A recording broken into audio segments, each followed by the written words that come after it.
Okay, so day 2 of chemotherapy in the books.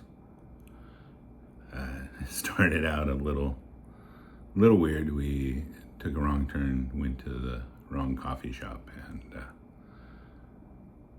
got coffee that we thought we were getting, the same coffee we thought we were getting yesterday. We thought it'd be on kind of the same level, and it definitely wasn't. There's a huge difference in coffee shops in Seattle, man. It, yeah. So the quality wasn't as great, but the one thing that I've noticed in probably all 4 coffee shops we've been to since we've been here is that you have to be pretty pretentious to work there. So just FYI, unless you got that going on with you and you are willing to interrupt and not listen to somebody when they're trying to order or ask you a question, you don't belong in a coffee shop in Seattle, man. They just don't want you to work there. It's too much work. They don't want you to put in that effort. So don't ask them questions. Know what you're going to order, get up there, make it happen, and get out their way, because they ain't got time for you. Even if there's nobody else behind you. They just, no. No, you do not. All right. After that, we made it to the hospital and got checked in right on time. And it was supposed to be, today was our short appointment. We're just getting the second round done. And because of how aggressive my cancer is, we're doing a 4-day stint. And so yesterday was a lot of orientation and getting things done with other doctors. Today we didn't really have to do that.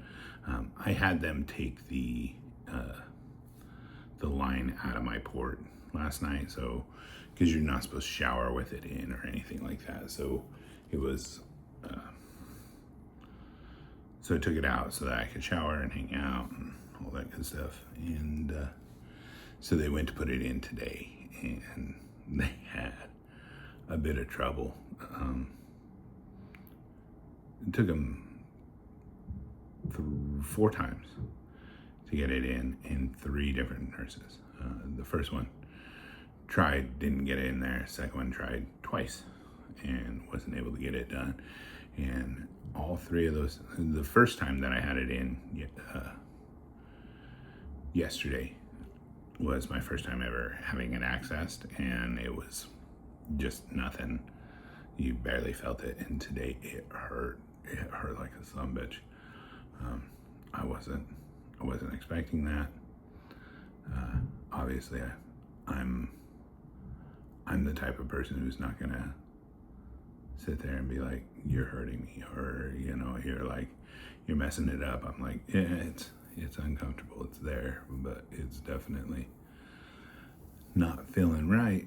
And and they weren't getting the blood out that they thought they were gonna get coming back out. So when the third one came in, she was like, "I've never seen it take more than twice." So she adjusted the needle length because of where it's located, and they're like, normally these have bumps on them, these don't have the bumps in the same places. Because most people get it done here who are getting treatment here. But I had already had it scheduled in Spokane, and they, she said, "Well, that makes sense as to why we're having such a hard time." And so she just added that they needed a longer needle. It just didn't make it all the way through. It was in a little too deep, and so now it's adjusted, and we won't have to worry about that. But I'm like, nah. Moving forward, I'll just work around it as far as keeping my hygiene up and things like that. And that was kind of a lesson learned, and it ended up extending our stay there for an extra hour. It ended up making it a lot more uncomfortable and than I thought it would be, and that they thought they would have to put me through. So it's, I guess, kind of the first time that that I experienced anything really negative through the chemo. But not negative in like anything bad against the people who were helping me, or just the first time that I felt something that wasn't just like, hey, everything's rainbows and sunshine, at least on the outside. Yeah, this is a rough journey, man. You don't really think about things in that kind of perspective until something goes off kilter, because you're trying to stay positive and keep your mind right as much as possible, because the more positive you can be, the more positive you can surround yourself with, the more positive energy you can get from other people, the easier it is, obviously. I mean, you're gonna want that. You're gonna need that going through all this. It's nice to hear people say you're doing the right thing. You're looking better. You know, you're pushing through it. You're smiling more. But because on the inside, it's a battle, man. You gotta keep yourself up and keep yourself going and trying to be as positive and look at all the good things you have in your life. But there's always this little thought in the back of your head. You're dying, man. You're gonna fight to live, but you're dying. They can't fix you. They can't take it all away.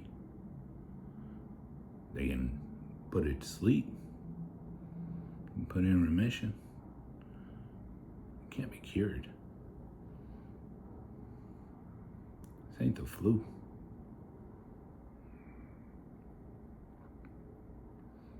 And you gotta live with it. But I hope you just heard what I said. You gotta live with that. You ain't gotta die with that. You don't gotta let it beat you. You fight that sumbitch every day. And I hope you have a strong enough reason to fight. I do. I have a whole lot of reason to fight. And I fight.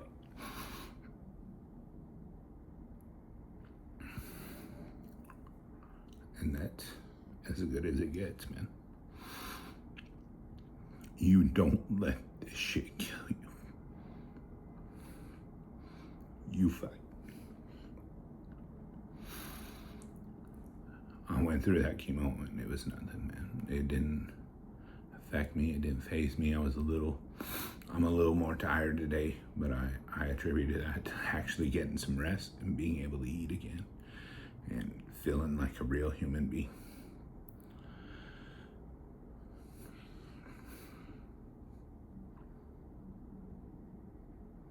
But that's where we're at. That's day 2 in the books. I'm looking forward to day 3. Day 3 is gonna be the longest day. It's my first 6 hour sitting there. You know, they're gonna hydrate me and put 2 different sets in, and it's gonna be a long day. And I'm gonna tell you all about it, and I'll keep you updated on it. Update on our. I was finally able to file a police report on somebody breaking into my car and stealing everything. They finally got the first police report filed from Saturday. It took until now to make that happen, so that's done. And outside of that, we just kind of rested and chilled today and took it easy. So, yeah. Thanks for watching, man, and being here and listening to my story, and I hope it helps. I hope it gives you some clarity into what it's like going through this, and I know it helps me to be able to get all this off my chest and talk. So feel free to message me or leave a comment whatever you want to do, man, I will respond. I'm here. Yeah. So, thanks for watching my journey as I am becoming the bear and earning my name. Talk to you tomorrow.